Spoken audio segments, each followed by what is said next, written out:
Hace algunos años, al ir manejando, vi al lado del camino un tren que se había descarrilado por accidente. Tenía las ruedas enterradas y por supuesto no podía moverse de ahí.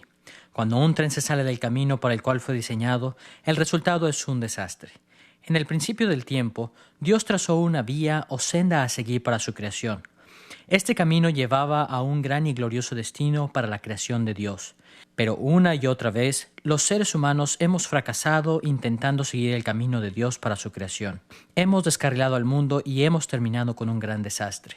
En esta serie de lecciones aprenderemos algo acerca del camino que Dios trazó para su creación en los primeros años de la historia universal, lo que conocemos en círculos cristianos como las ordenanzas de la creación.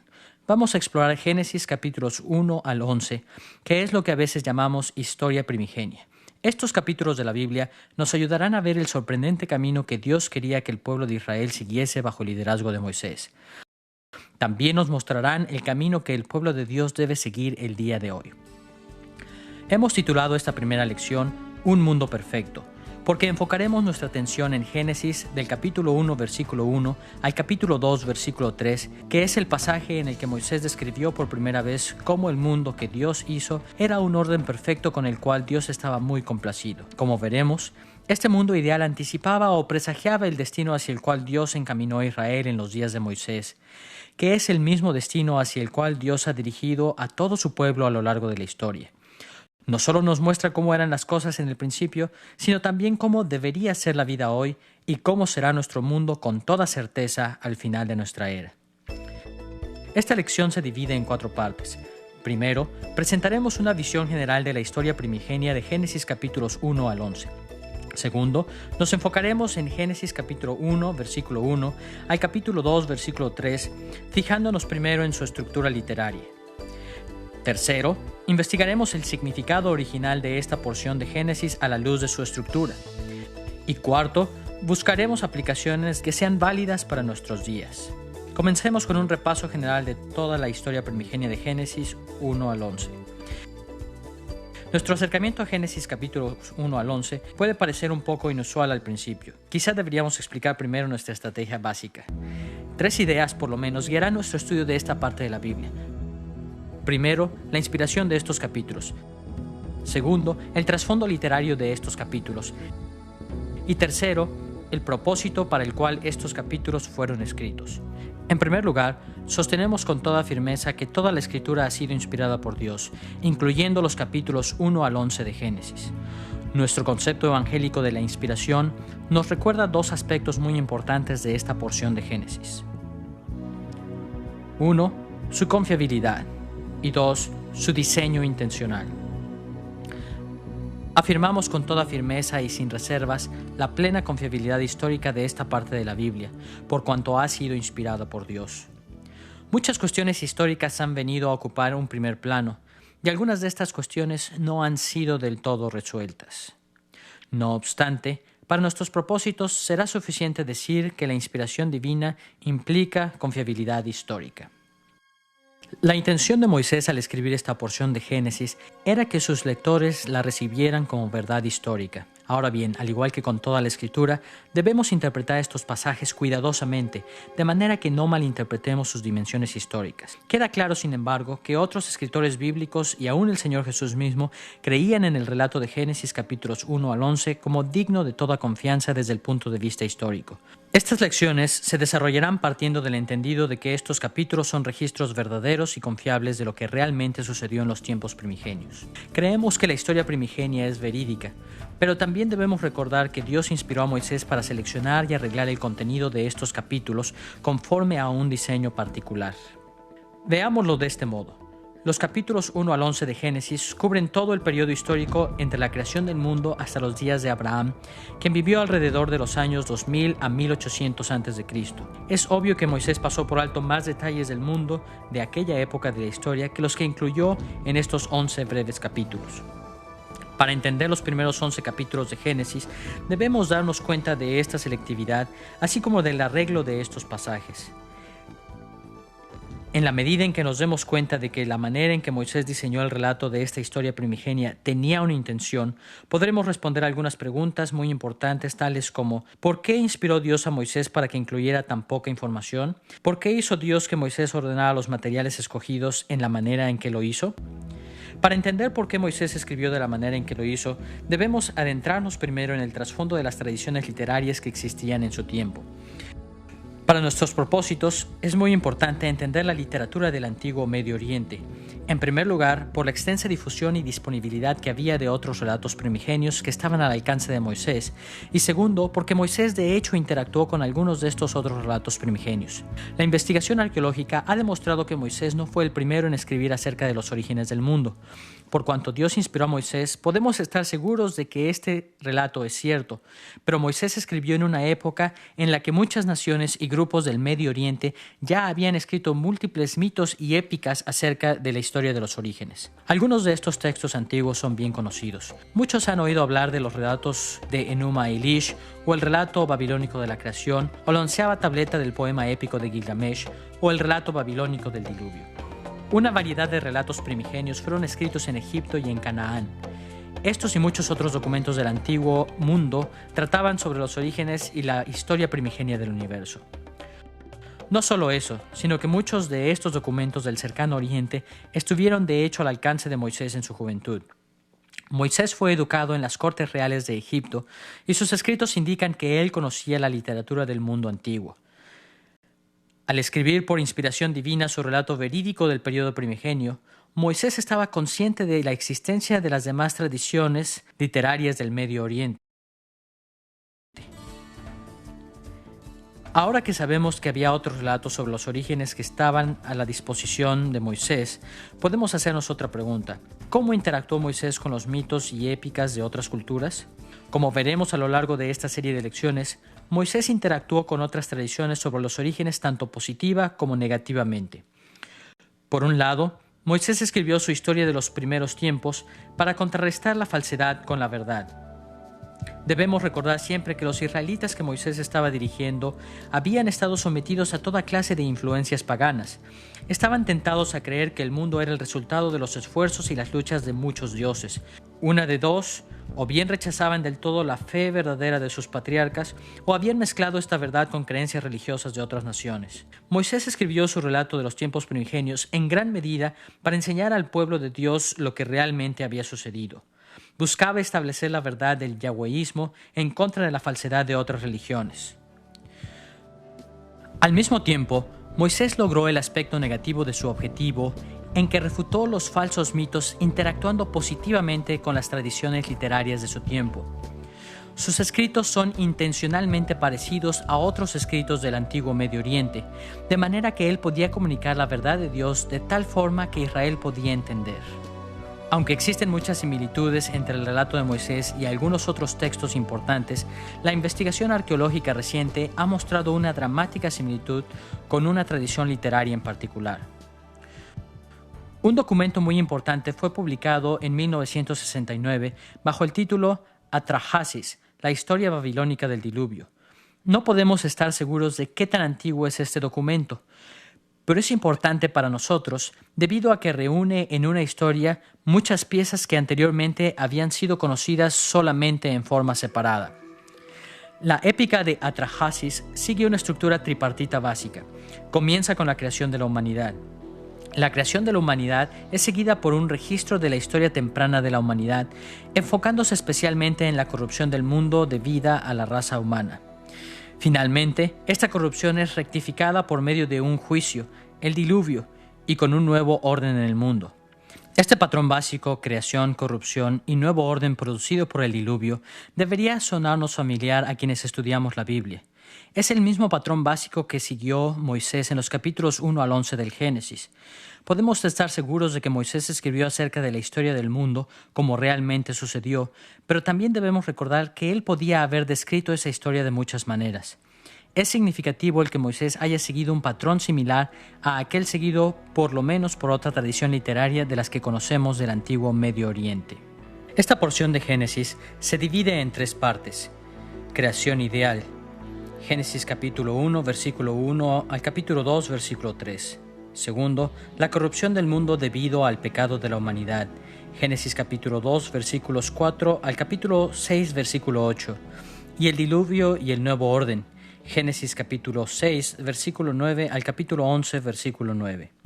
Ahora podemos hacernos la tercera pregunta. ¿Por qué escribió Moisés los capítulos 1 al 11 de Génesis?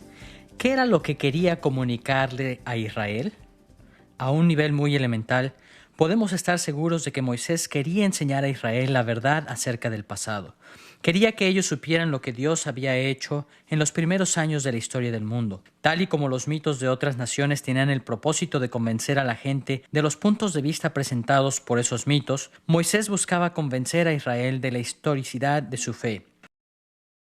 Una vez que examinamos esto con más detenimiento, podemos ver, no obstante, un propósito adicional detrás de la historia primigenia de Moisés. Concretamente, él también quería ejercer influencia sobre Israel para que se conformasen a sí mismos a la voluntad de Dios. Este propósito adicional no es perceptible a primera vista de cualquiera que vea los capítulos 1 al 11 de Génesis. No obstante, dicho propósito va haciéndose cada vez más claro en la medida en que vamos dándonos cuenta de que otros relatos primigenios también compartían este propósito.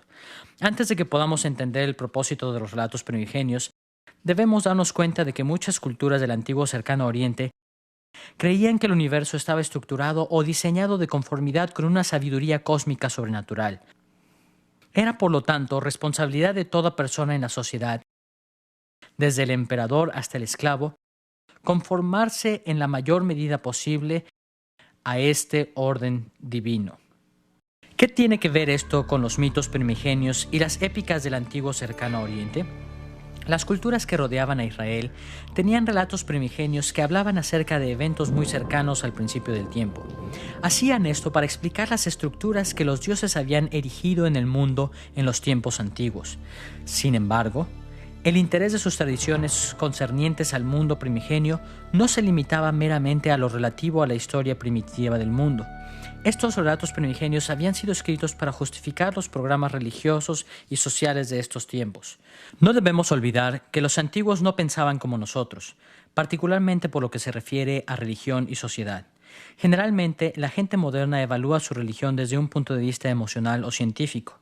Tendemos a pensar que el orden social es el resultado de guerras y movimientos políticos, pero la gente del tiempo de Moisés no veía el mundo de esa manera.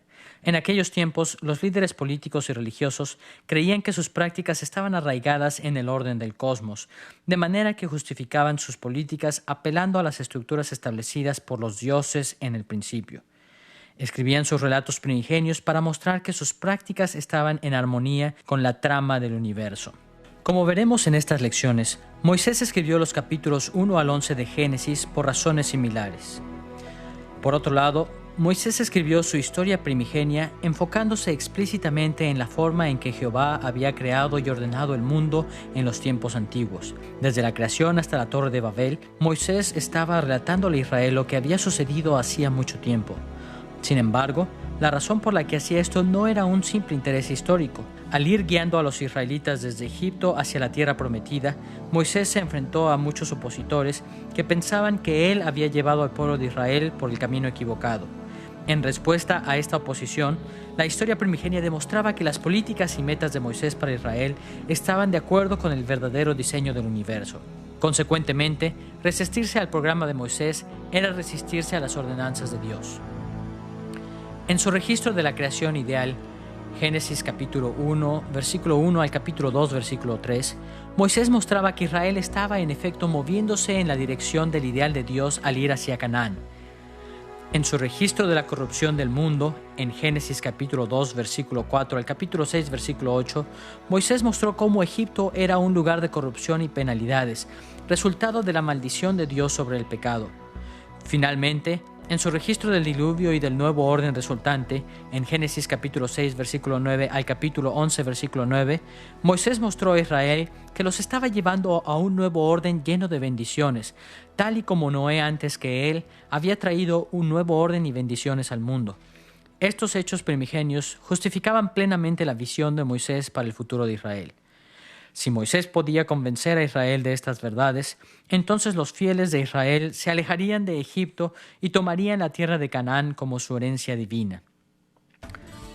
Habiendo introducido nuestro acercamiento general a la historia primigenia de Génesis capítulo 1 al 11, podemos ver ahora los detalles de la primera sección de Génesis.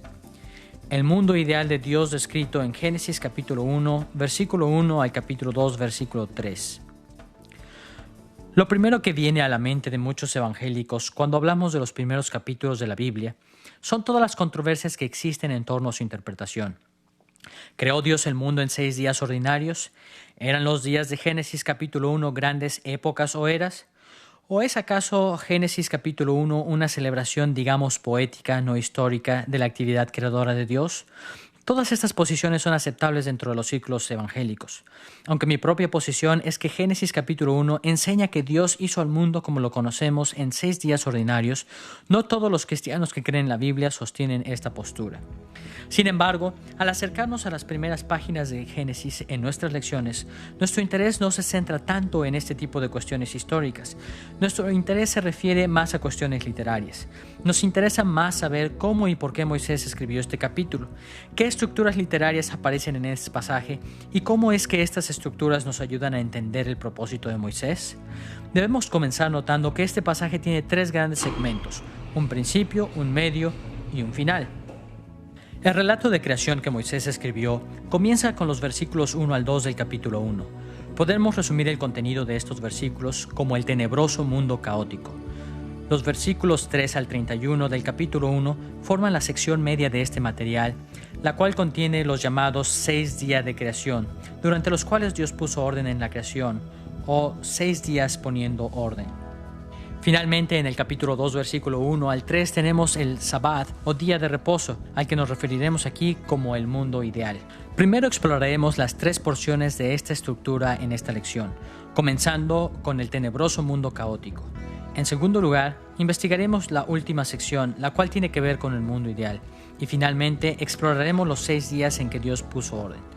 Veamos primero el tenebroso mundo caótico.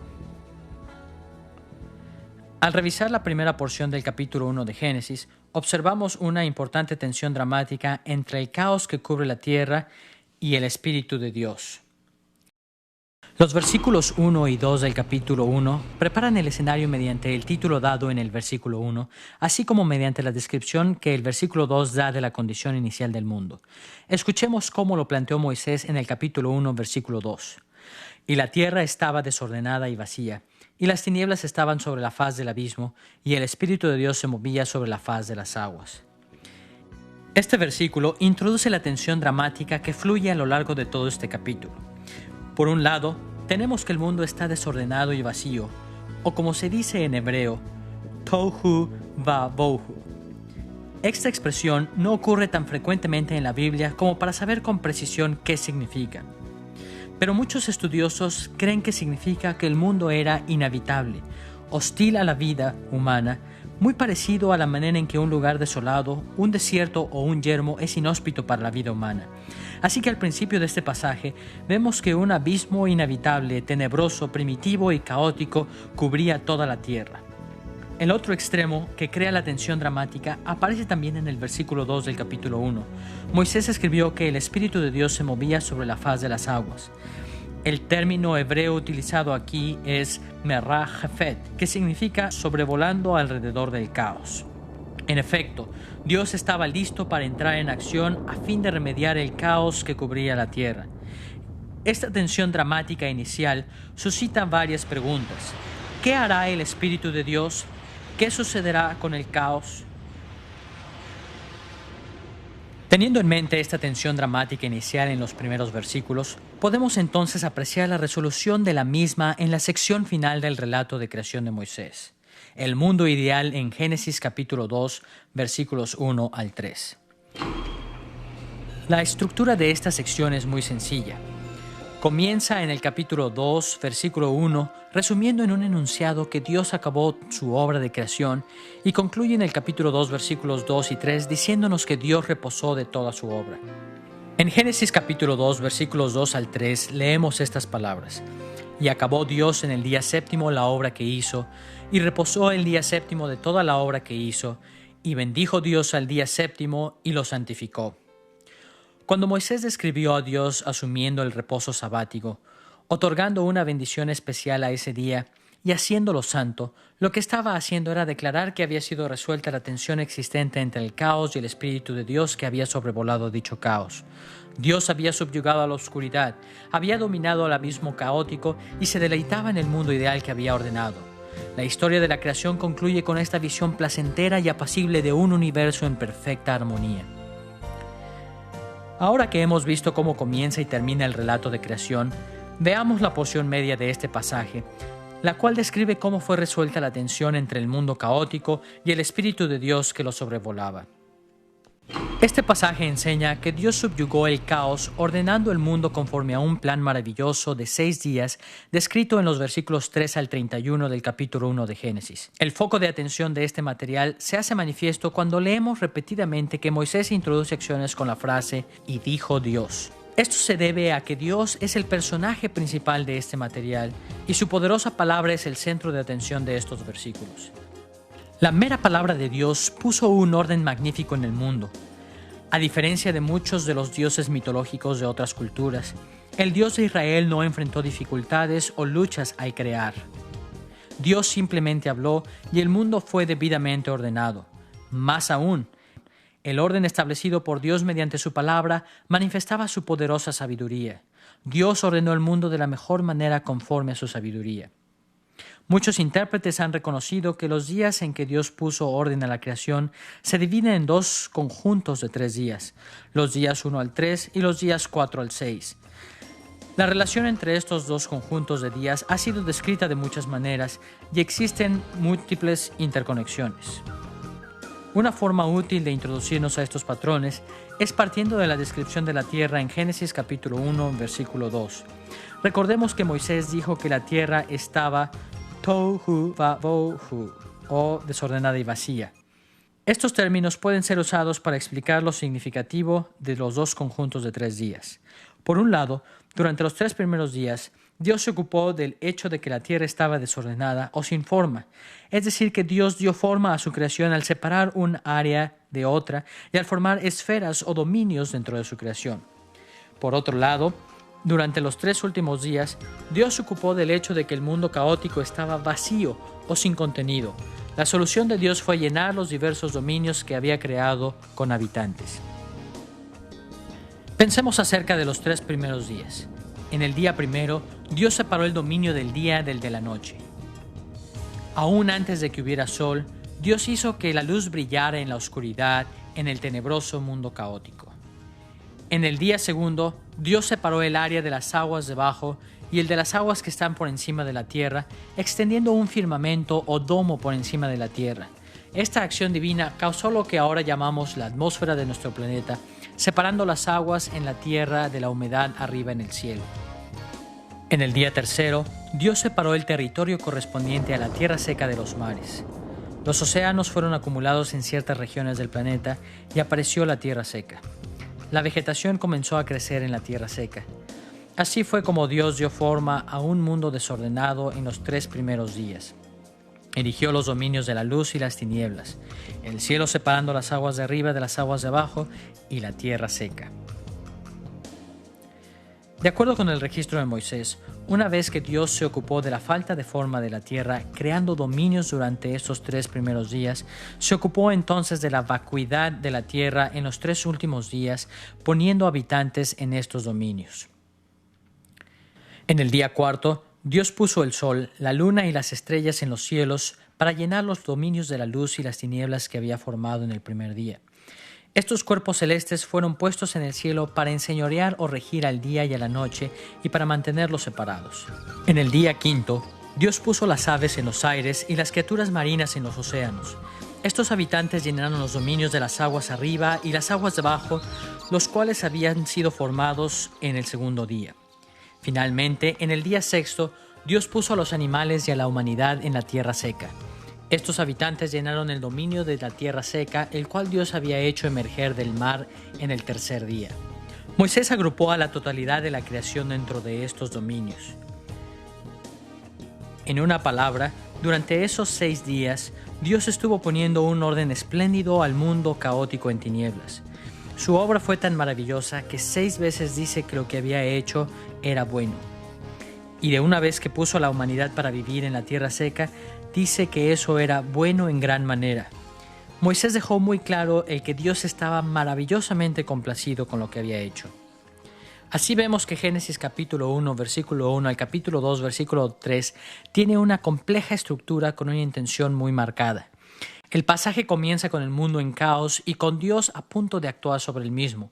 Durante 6 días, Dios puso orden al tenebroso mundo caótico mediante su palabra.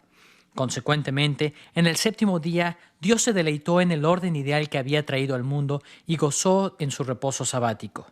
Una vez que hemos visto de manera panorámica la estructura literaria de Génesis capítulo 1, versículo 1 al capítulo 2, versículo 3, podemos entonces ver el significado original de este pasaje. Ya hemos visto que, a gran escala, la historia primigenia de Moisés tenía la intención de validar el éxodo de Israel y la conquista, mostrando que estaban de conformidad con el orden que Dios había establecido en la historia temprana del mundo. Pero ¿cómo es que este propósito general se muestra en el relato particular de Génesis capítulo 1, versículo 1 al capítulo 2, versículo 3? ¿Cómo conectó Moisés su ministerio hacia Israel con la historia de la creación?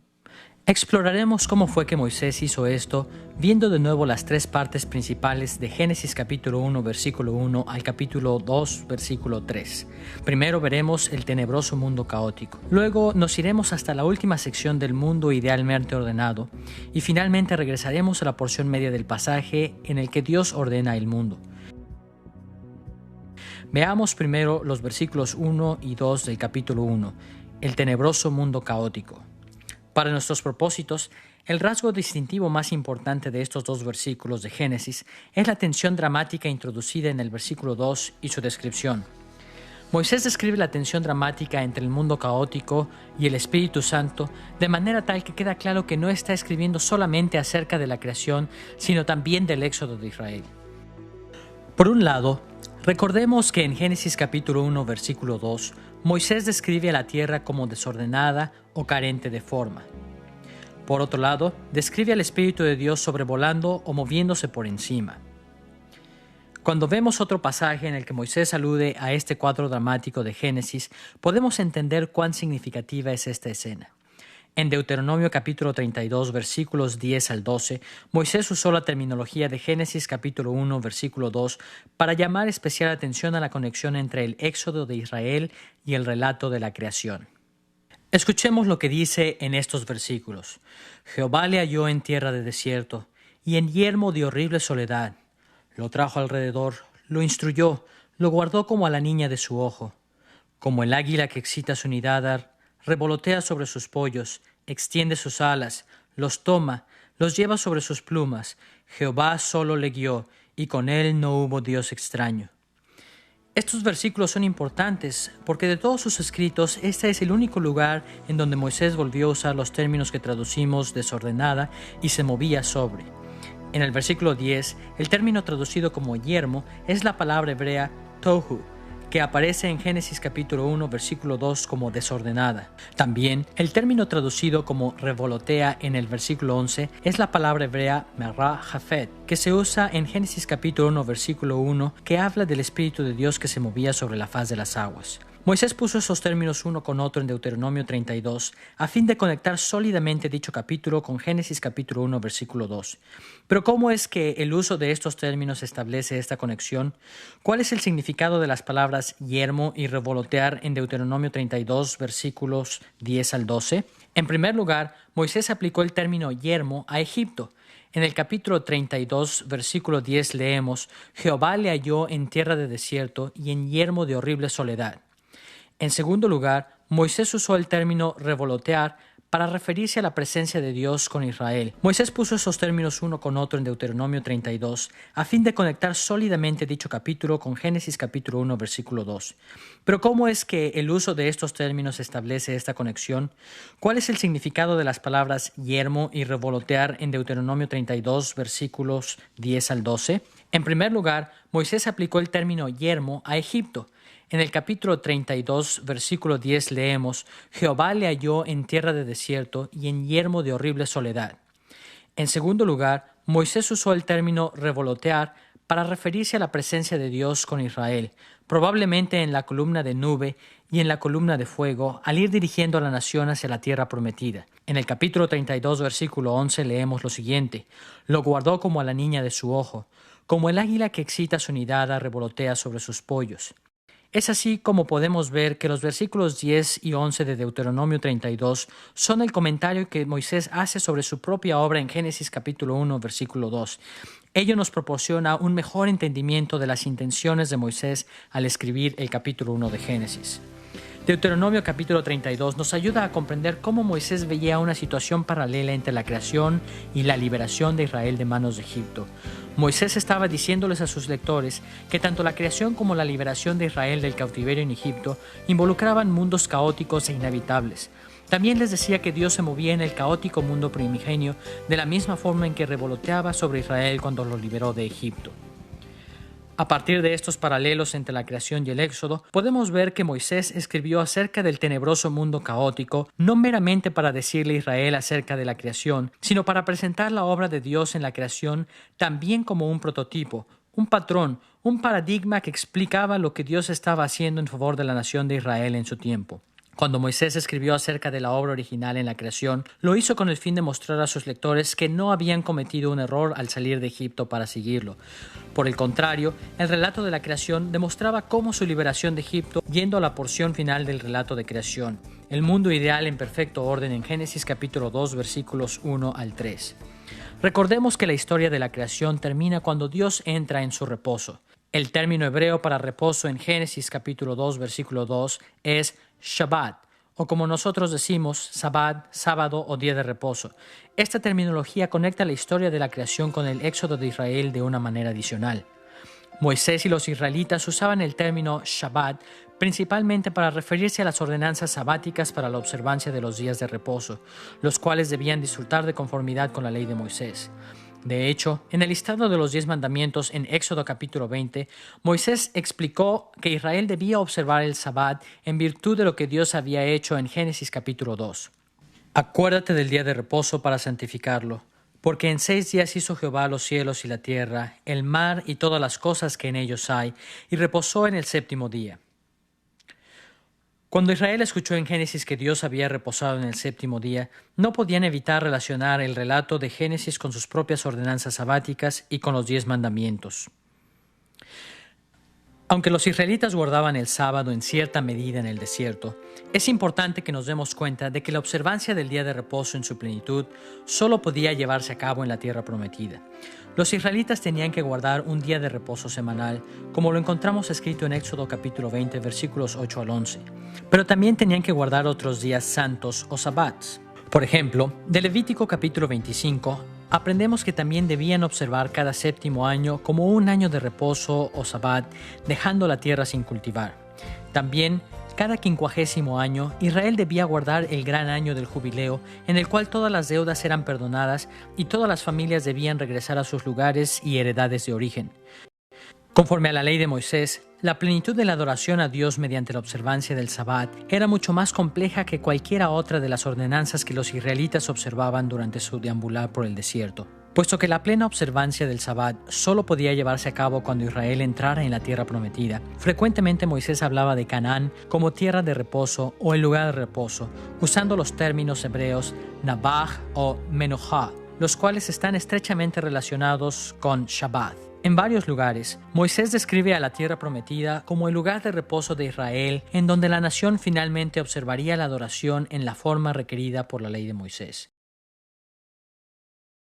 Por ejemplo, en Deuteronomio capítulo 12, versículo 11 leemos lo siguiente: «Mas pasaréis el Jordán, y habitaréis en la tierra que Jehová vuestro Dios os hace heredar, y él os dará reposo de todos vuestros enemigos alrededor, y habitaréis seguros. Y al lugar que Jehová vuestro Dios escogiere para poner en él su nombre, allí llevaréis todas las cosas que yo os mando, vuestros holocaustos, vuestros sacrificios, vuestros diezmos y todo lo escogido de los votos que hubiereis prometido a Jehová». Vemos en este pasaje que la plena observancia del Sabbat, la adoración a Dios, solo se llevaría a cabo después de que Israel hubiese entrado a la tierra de reposo. Para Moisés, el Sabbat representaba más que el mero hecho de que la gente apartara un día para adorar en silencio. El Sabbat era un elemento crucial en la visión que Moisés tenía de lo que sería habitar en la tierra de reposo, alabando y celebrando en el lugar especial en el que Dios puso su nombre. Es por esto que en el Salmo 95, versículo 11, Dios habló de la siguiente manera de aquellos a quienes se les prohibió entrar a la tierra de Canaán. Por tanto, juré en mi furor que no entrarían en mi reposo. Esta estrecha conexión entre el Sabbat y la plenitud de la adoración nacional de Dios en la tierra prometida explica por qué Moisés finalizó su relato de creación con el reposo sabático de Dios. Moisés estaba explicando a los israelitas que de la misma manera en que Dios había transformado a la tierra del caos del Sabbat, así estaba llevando a Israel del caos de Egipto al destino de reposo sabático en la tierra prometida. Moisés estaba dirigiendo a Israel al lugar de reposo, la tierra de Canaán. De manera que aquellos que se oponían al programa de Moisés no estaban oponiéndose meramente a un plan humano. De hecho, estaban oponiéndose al esfuerzo que Dios estaba haciendo a fin de conformar a su pueblo de acuerdo con las estructuras del universo. Salir de Egipto y entrar a la tierra de la promesa era nada más que alinearse con el plan perfecto de Dios para la creación. Ahora que hemos visto cómo es que el caótico principio y el final sabático de la creación explican la verdadera naturaleza de lo que Dios estaba haciendo en favor de Israel a través de Moisés, podemos revisar brevemente algunos de los elementos de la porción media de los días durante los cuales Dios puso orden en Génesis capítulo 1, versículo 3 al versículo 31. ¿Cómo es que Moisés vincula estos días de creación con su ministerio? Son muchos los vínculos que hay entre los días de la creación y el éxodo de Israel, pero nos limitaremos a ver solamente dos. Primero, las conexiones con la liberación de Egipto y segundo, la meta de poseer la tierra de la promesa. En primer lugar, al liberar a Israel de Egipto, Dios desplegó el mismo poder que había demostrado al poner en orden la creación en Génesis capítulo 1.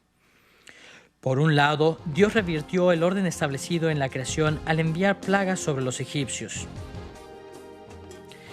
En vez de aguas rebosantes de vida, como en el principio, las aguas de Egipto se volvieron mortíferas y los peces murieron cuando Dios convirtió el agua en sangre. En vez de que los seres humanos se enseñorearan sobre los seres vivientes como Dios lo había ordenado en el principio, ranas, mosquitos, insectos y langostas señoreaban sobre los egipcios. La separación de la luz y las tinieblas en la creación fue abolida por las tinieblas que cubrieron la tierra de Egipto aún durante el día. En vez de que la tierra produjese vegetación, hubo granizo, fuego y langosta que destruyeron todas las cosechas en Egipto. En vez de fructificar y multiplicarse, tanto los animales como la gente de Egipto murieron en grandes cantidades. De esta y muchas otras maneras, las maldiciones sobre Egipto revirtieron el orden que Dios había establecido en los 6 días de Génesis capítulo 1. Durante el tiempo de las plagas, la tierra de Egipto realmente sufrió una regresión al caos primigenio. No nos sorprende entonces el que Moisés haya convocado a Israel para dejar aquel lugar, refiriéndose a él como un desordenado yermo de horrible soledad. Cualquier israelita que hubiese creído que la vida en Egipto era buena, tenía que tomar en cuenta el relato de creación de Moisés. Su experiencia en Egipto contrastaba fuertemente con la manera en que los egipcios pensaban acerca de su propia tierra. Los egipcios creían que era una tierra bendecida por los dioses y aparentemente algunos de los israelitas también creían eso. Pero Moisés dejó claro que Egipto se había vuelto lo opuesto al mundo ideal que Dios había ordenado. Aunque este contraste con Egipto es suficientemente claro, los 6 días de la creación tenían también una correspondencia positiva con la liberación de Egipto. Mientras los egipcios veían que su tierra iba en retroceso hacia el caos primigenio, los israelitas veían a Dios ordenando el mundo a su favor en formas que se parecían a los 6 días de la creación. Sus aguas permanecieron frescas y vivificadoras. Ellos no fueron plagados con ranas y langostas. Disfrutaron de la luz mientras los egipcios sufrían en las tinieblas. Los campos de Israel permanecieron productivos. Sus animales fueron protegidos y los israelitas se multiplicaron durante su estancia en Egipto.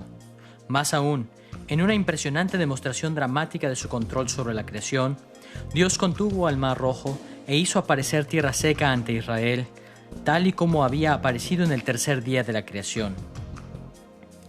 Las maravillas naturales que Dios hizo en favor de Israel no eran sin precedentes, sino que en gran medida eran un recordatorio de la manera en que Dios había ordenado el mundo en los días de Génesis capítulo 1. Esta correspondencia entre la manera en que Dios ordenó la tierra en Génesis capítulo 1 y la forma en que liberó a Israel de Egipto demostraba a los lectores de Moisés que la obra de Dios en su favor reflejaba un paralelismo con su obra de creación. En su éxodo de Egipto, Dios volvió a dar forma al mundo como lo había hecho al principio. La liberación de Egipto no solo recordaba los días de la creación, sino que el orden que Dios había establecido en el principio también anticipaba la manera en que sería la vida en la tierra de Canaán. Cuando Israel alcanzara la tierra de la promesa, la naturaleza sería un lugar debidamente ordenado con fertilidad y gozo. Esta es la razón por la que Dios llamó a Canaán tierra que fluye leche y miel. Además de esto, en la tierra prometida los israelitas ocuparían su debido lugar como imagen de Dios, tal y como fue establecido en el sexto día. Notemos especialmente que en Génesis capítulo 1, versículo 28, Dios dijo a la raza humana: «Fructificad y multiplicaos, llenad la tierra y sojuzgadla, y señoread en los peces del mar, en las aves de los cielos y en todas las bestias que se mueven sobre la tierra». Aunque Israel había experimentado algo de esta bendición aún en Egipto, sería en la tierra de Canaán en donde Dios daría a Israel este honor aún en mayor medida. Bajo el liderazgo de Moisés, los israelitas estaban en camino al lugar en donde ocuparían esta posición ideal en la creación. Escuchemos lo que Dios prometió que sucedería a un Israel fiel en Levítico capítulo 26, versículo 9. «Me volveré a vosotros y os haré crecer, y os multiplicaré, y afirmaré mi pacto con vosotros». Aquí la alusión a Génesis capítulo 1, versículo 28 es obvia. Dios dijo en Génesis capítulo 1, versículo 28, «Fructificad y multiplicaos, llenad la tierra y sojuzgadla, y señoread en los peces del mar, en las aves de los cielos, y en todas las bestias que se mueven sobre la tierra». La tierra de Canaán sería como el maravilloso mundo que Dios ordenó en el principio. Canaán sería un lugar de armonía natural en el que la imagen de Dios podría cumplir con su función original sobre la tierra. Solamente hemos tocado unas pocas formas en las que los 6 días de la creación se conectan con la experiencia de Israel en los días de Moisés. Sin embargo, a partir de esta muestra, podemos ver que el registro que Moisés hizo de la manera en que Dios ordenó el universo en los primeros 6 días no era simplemente un reporte de lo que había pasado en el principio del tiempo. Moisés describió los 6 días de la creación de manera tal que ayudaban a sus lectores israelitas a ver claramente qué era lo que estaba sucediendo en sus propias vidas. Tal y como Dios había transformado el cosmos de caos en sábado, dando orden a la naturaleza de determinadas maneras, Dios estaba tomando a Israel del caos de Egipto al descanso sabático en Canaán, reordenando el mundo en su favor. Solamente podemos imaginarnos la reacción de los israelitas fieles cuando escuchaban a Moisés decirles acerca de la creación del mundo. Se dieron cuenta de que lo que les estaba pasando no era accidental. Redimiéndolos de Egipto y llevándolos a Canaán, Dios estaba moviéndose en el mundo como lo había hecho en el principio para poner un orden ideal en el universo. La salvación de Israel era una recreación y debían seguir a Moisés hacia experiencias más y más grandiosas de esa recreación. Ahora que hemos visto el significado original de Génesis capítulo 1, versículo 1 al capítulo 2, versículo 3, podemos abordar nuestro último tópico: las aplicaciones del relato de creación para nuestros días. Al aplicar este texto, seguiremos de cerca las formas en que el Nuevo Testamento desarrolló los temas de este pasaje. Los escritores del Nuevo Testamento se apoyaron mucho en Génesis capítulo 1 para enseñar acerca de la creación que Dios hizo de este mundo, manifestando claramente que creían en la confiabilidad del relato de Moisés. Sin embargo, así de importante como es esto, los autores del Nuevo Testamento también escribieron acerca del propósito central de Moisés en la forma en que lo hemos bosquejado en esta lección. Tal y como Moisés vio a la creación como un prototipo de la redención de Israel de Egipto, el Nuevo Testamento ve a Génesis capítulo 1, versículo 1 al capítulo 2, versículo 3 como un prototipo de una redención mucho más grande, la salvación que viene en Cristo. El Nuevo Testamento enseña que todas las experiencias de salvación y juicio que Israel vio en los días del Antiguo Testamento anticipaban el gran día final en que Dios traería salvación y juicio a través de su Hijo Jesús. Esta creencia llevó a los escritores del Nuevo Testamento a acercarse al relato de Moisés enfocándose de manera especial en Cristo. Tal y como Israel tenía que ver su propio éxodo a la luz de la creación, los escritores del Nuevo Testamento veían a Cristo a la luz de la creación. Cuando exploramos la enseñanza neotestamentaria de la obra redentora de Cristo, debemos recordar que los escritores del Nuevo Testamento se dieron cuenta de que Cristo no trajo redención al mundo súbitamente o de una vez por todas en un solo instante. En vez de ello, se dieron cuenta de que Cristo trae gran salvación y gran juicio al mundo en tres diferentes etapas de su reino que se conectan entre sí. En primer lugar, cuando Cristo vino por primera vez a la tierra, fue mucho lo que llevó a cabo concerniente a la salvación de su pueblo. Podemos llamar a este periodo de la primera venida de Cristo la inauguración del reino. El Nuevo Testamento presenta la vida, muerte, resurrección y ascensión de Cristo, así como el Pentecostés y el ministerio de los apóstoles que pusieron los cimientos, como el inicio de la gran redención en Cristo. En segundo lugar, los escritores del Nuevo Testamento entendieron que el reino de Cristo continúa aun cuando Él ha dejado la tierra. Durante este tiempo, la gracia salvífica de Cristo se extiende por el mundo a través de la predicación del Evangelio. La continuación de la salvación en Cristo comprende toda la historia de la Iglesia después de los apóstoles y hasta el retorno de Cristo. En tercer lugar, el Nuevo Testamento enseña que la salvación vendrá en su plenitud en la consumación del reino. Cuando Cristo regrese en gloria, veremos su victoria sobre la perversidad. Los muertos en Cristo resucitarán y reinaremos el mundo con Él. La salvación que comenzó con la primera venida de Cristo y que continúa hoy será completada cuando vuelva en la consumación.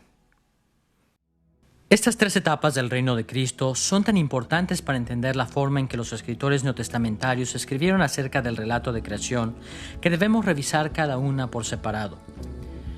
Siguiendo el ejemplo de Moisés cuando escribió a Israel, los escritores neotestamentarios aplicaron el relato de creación de Génesis a la salvación en Cristo en la inauguración, la continuación y la consumación del reino de Cristo.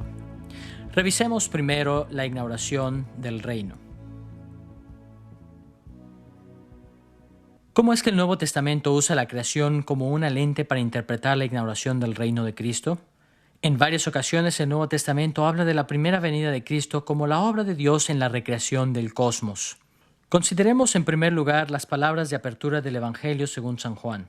En Juan capítulo 1, versículo 1 al 3 leemos lo siguiente: En el principio era el Verbo, y el Verbo era con Dios, y el Verbo era Dios. Este era en el principio con Dios. Todas las cosas por Él fueron hechas, y sin Él nada de lo que ha sido hecho fue hecho. Notemos que Juan comienza su evangelio con la frase «en el principio». Todos nos damos cuenta de que estas palabras vienen de las palabras con que inicia Génesis capítulo 1, versículo 1, en donde Moisés escribió «En el principio creó Dios los cielos y la tierra». De entrada, Juan pone a sus lectores en el marco del relato de creación de Génesis. Juan siguió adelante diciendo que Cristo era la persona de la Trinidad que había hecho todas las cosas. Él era la palabra de Dios hablada en la creación por medio de la cual el mundo fue hecho en el principio. Aunque estos versículos comienzan con una referencia clara a la historia de la creación, al seguir leyendo Juan capítulo 1, encontraremos que Juan cambió sutilmente del Génesis a otro conjunto de eventos que son paralelos a la creación en Génesis. Escuchemos lo que Juan escribió en los versículos 4 al 5 del capítulo 1. En él estaba la vida, y la vida era la luz de los hombres. La luz en las tinieblas resplandece, y las tinieblas no prevalecieron contra ella. En este punto, Juan continuó usando los temas de Génesis capítulo 1, especialmente el tema de la luz, que Dios trajo al tenebroso mundo caótico en el primer día.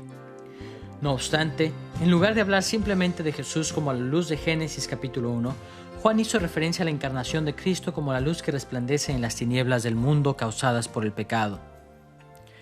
Mediante esta transición de la creación a la venida de Cristo, Juan reveló que en el resplandor de Cristo en contra de las tinieblas pecaminosas del mundo, Dios se movió en contra del caos del mundo tal y como lo había hecho en el principio. Un tema similar aparece en la segunda carta a los Corintios capítulo 4 versículo 6.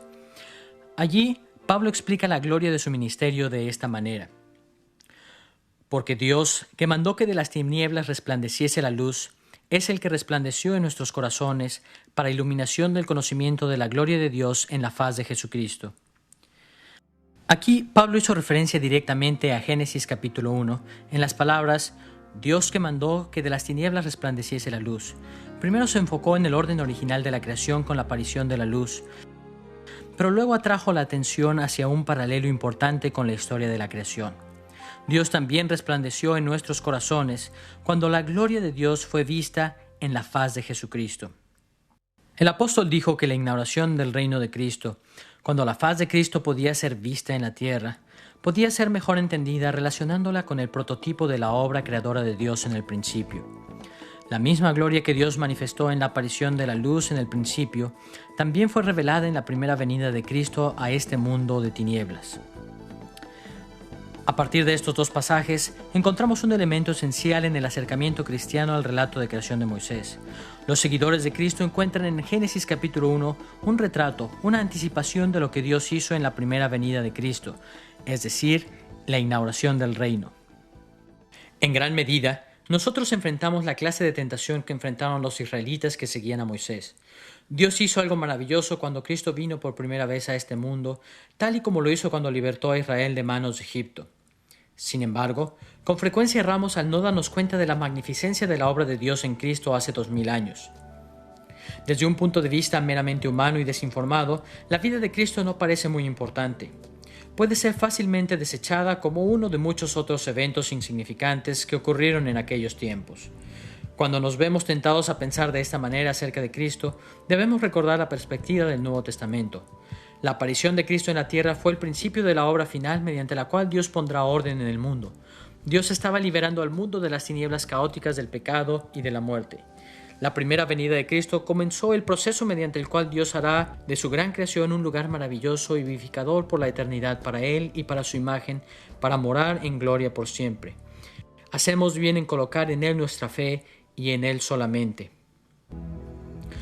Hasta aquí hemos visto que el Nuevo Testamento usa la historia de la creación para explicar la importancia de la primera venida de Cristo.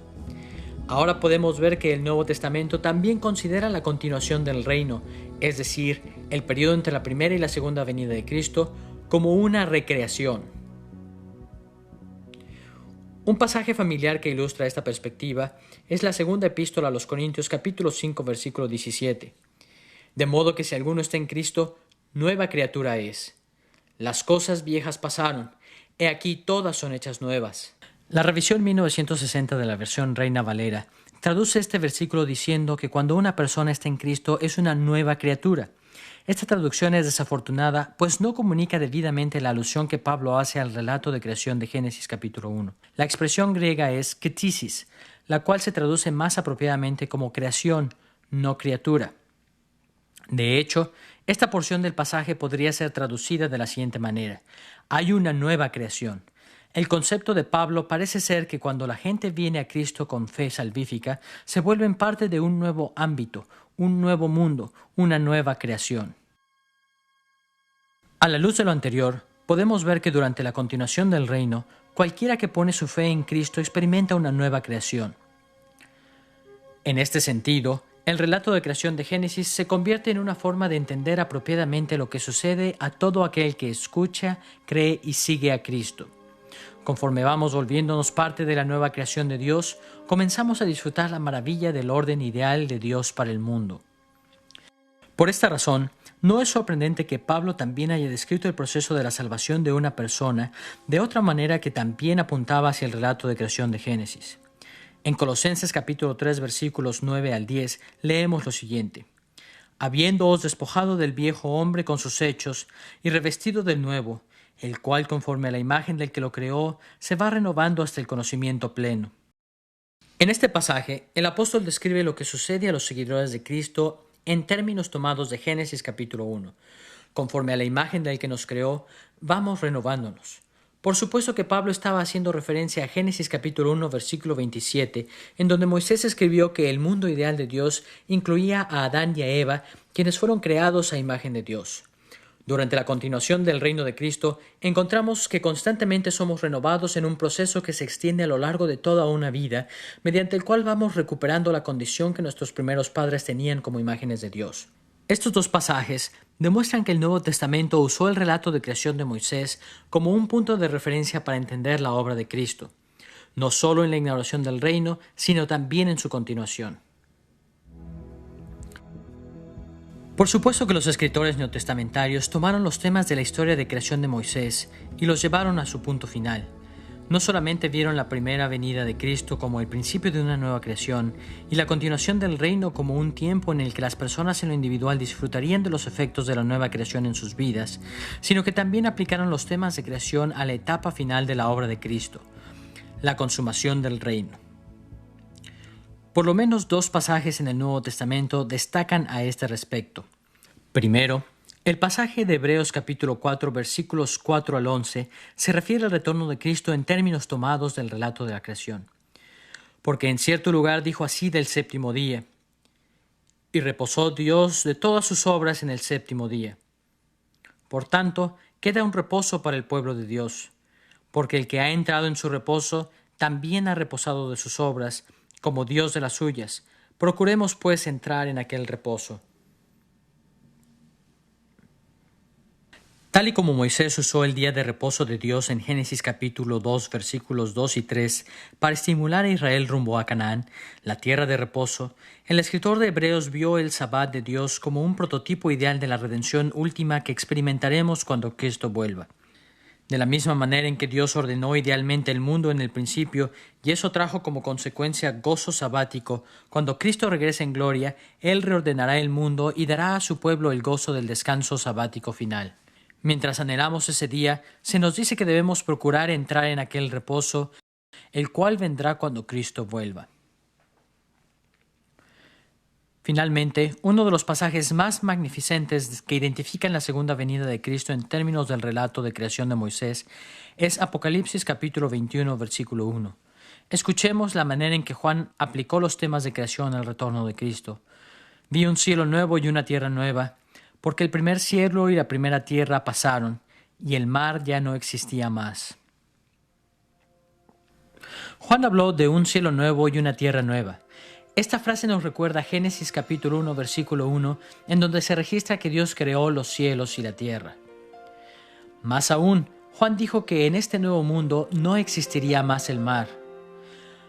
Recordamos cómo en Génesis capítulo 1, versículo 9, Dios restringe al mar, manteniéndolo dentro de sus límites de manera que la tierra seca pudiese formar un hábitat seguro para la raza humana. En el nuevo mundo, después del retorno de Cristo, encontramos que los mares salados serán removidos por completo de la tierra y reemplazados con aguas vivificadoras. La obra de Cristo es similar a los días de creación en Génesis capítulo 1, pero en Cristo Dios irá mucho más lejos, consumando el orden ideal. El universo entero será recreado en cielos nuevos y tierra nueva, y Dios y su pueblo gozarán juntos el nuevo orden ideal. Desafortunadamente, los cristianos desconectan frecuentemente su esperanza eterna de la creación. Asumimos que pasaremos la eternidad en el mundo espiritual del cielo. Pero el Nuevo Testamento es muy claro a este respecto. Nuestro destino final es un regreso al Sabbat ordenado en el séptimo día de la creación. Pasaremos la eternidad en cielos nuevos y tierra nueva. Esta era la esperanza de Israel en los días de Moisés y aún es nuestra esperanza el día de hoy. Cuando seguimos la guía que nos proporciona el Nuevo Testamento, debemos acercarnos al primer capítulo de Génesis como algo más que un mero registro de lo que sucedió hace mucho tiempo. Es también un relato de lo que Dios ha hecho en la primera venida de Cristo, de lo que está haciendo ahora en nuestras vidas día tras día y de lo que un día consumará cuando Cristo vuelva. En cada una de las 3 etapas del reino de Cristo, Dios se mueve en contra del caos del pecado y de la muerte en el mundo y en nuestras vidas. En la inauguración, continuación y consumación del reino, Dios coloca al mundo en el camino que lleva hacia el fin ideal, una maravillosa nueva creación para su pueblo. En esta lección hemos visto 4 ideas principales: el gran propósito de Génesis capítulos 1 al 11, la estructura y el significado original de Génesis capítulo 1 versículos 1 al capítulo 2 versículo 3 y la forma en que el Nuevo Testamento aplica los temas del relato de creación a Cristo y a nuestras vidas. Las implicaciones para nuestros días de este acercamiento al registro hecho por Moisés son impresionantes, por decirlo menos. Como cristianos viviendo en estos días, necesitamos ver cómo es que el propósito original de Moisés en Génesis se aplica a nuestras vidas en Cristo. Tal y como los israelitas que escucharon por primera vez estos capítulos de Génesis, nosotros también nos desalentamos fácilmente al seguir a Cristo en este mundo pecaminoso. Pero de la misma manera en que Moisés alentó a sus lectores a estar convencidos de que se encontraban en el camino al mundo ideal, nosotros también debemos alentarnos al andar por el sorprendente camino hacia este mundo ideal en Cristo.